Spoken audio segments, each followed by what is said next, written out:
Hello, I'm Dr. Gary Gould, and in this video we're going to take an introductory look at lighting in the field. Now, what does that mean? Lighting is applicable to photography, to video, all of these different things, but it does make a big difference.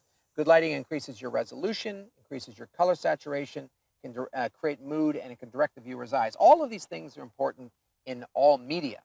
Now, what we're going to talk about in this particular video is we're going to look at three things that we should consider: lighting, color, temperature, the difference between hard and soft light, and the importance of camera placement. Those are the things that we're going to be talking about.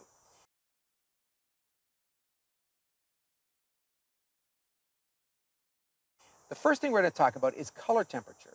Now, when lighting, it's important to consider the color of the light.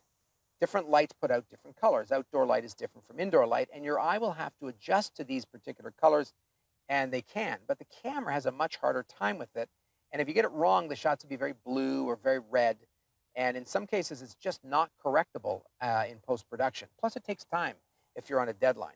And understanding different light color temperature will help you determine the look and the feel of your visuals. A bluish light is a much colder feel than, say, a warm red light. Indoor light tends to be more red, and outside light tends to be more blue, although it depends on the time of day. Sunrise, sunset is a different color than noon. And overcast days are generally quite blue and have a different feel to them as well. So what we have the light here, this is fairly diffused, late in the day type of lighting. And indoor light is of course, you can control it to some degree. Outdoor light, it's much more difficult. But it's important that you don't mix your lighting color temperatures. Either use the all indoor light or the outside light, because the camera won't be able to compensate for mixed lighting very easily. Now, color temperature is measured in degrees Kelvin. You can see from this chart the numbers that are assigned to different color temperatures. A light that is 3200 degrees K, or Kelvin, is a very warm light, which is flattering when you're shooting people. 5600 K is the color of daylight, and it's more blue. When you're buying a light bulb, you will see that there's a color temperature on the package. My suggestion is look for a warmer color temperature, something in the 3000 range, 3000, 3200 degrees Kelvin, and you get a nice warm light. And that light you can actually use in a desk lamp or whatever when you're doing some lighting for your productions.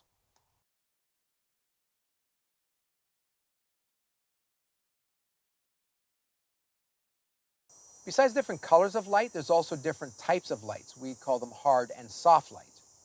Hard light is a direct light that results in very hard, dramatic shadows. If it's not done right, there can be lots of hard, unwanted shadows in people's faces. Some examples of a hard light are when you see direct sunlight or a desk lamp that's aimed directly at the person's face. Now, the other type of light is called a soft light. Soft light is a diffuse light which results in softer shadows, and it's much more flattering when you're shooting people.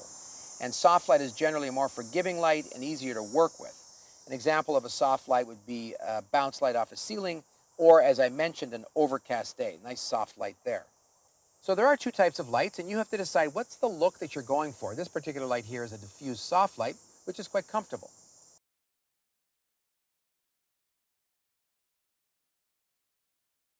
Now, the lighting you have available to you will determine where you're going to set up your camera.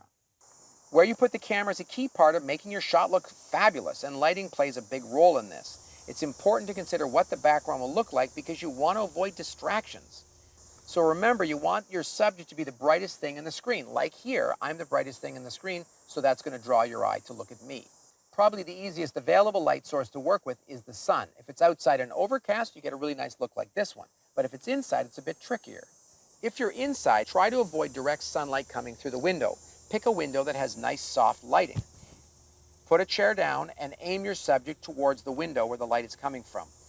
Your camera should be in front of the window but not blocking the light on your subject's face. If you can control your lighting, you're going to have more choice what background you can use. But remember, at the end of the day, the brightest thing in the screen should be the subject's face. One final note about using lights that you can move.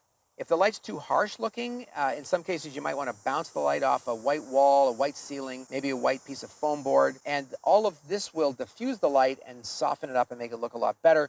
If you have to use overhead lights, you might want to use a white piece of Bristol board or foam board and have your subject hold that, and that will bounce the ceiling light up and under their chin, and they will look fabulous. Just make sure that the foam board isn't in the shot.